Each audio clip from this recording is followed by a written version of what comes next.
One of my favorite products to work in these kind of journals, either junk journals, regular journals, scripture, especially, I will tell you, especially scripture journaling. I love these. These work so good in Bibles. Even on the thin paper, you can use these if you're, of course, gentle.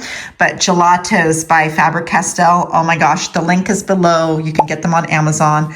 I'm linking to it in my description area below. But I absolutely love to use these. And so this set is their big set with 33 different colors. They do have a smaller set you can get if you can't afford this one. It comes with these, they're like makeup sponges, so you can just get one of, you can just use makeup sponges once, because these will turn hard over time and brittle.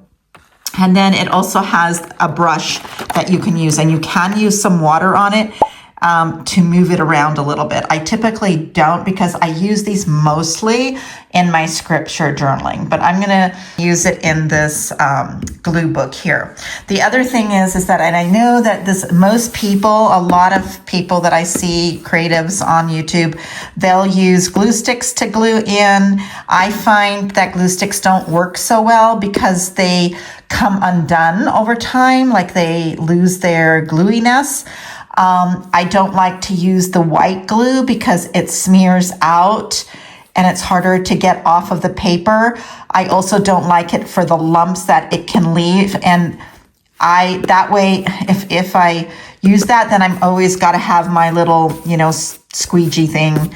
So what I like to do, and I have a very big office and craft room. It's a 20 by 25 room. So if you're in a really tiny room, this might not work for you, but I love to use rubber cement. I've been loving rubber cement since I was a kid. I mean, this is what we used in school all the time in art classes and to do projects, and I absolutely love it. I will link it below. Because I find that a lot of places it's super expensive. On Amazon, it's not so much, and on Walmart, you can usually get it at Walmart too, and it's not very much. But this is a big container. It's 8 fluid ounces, and it lasts a long time. Comes with the brush already inside of it.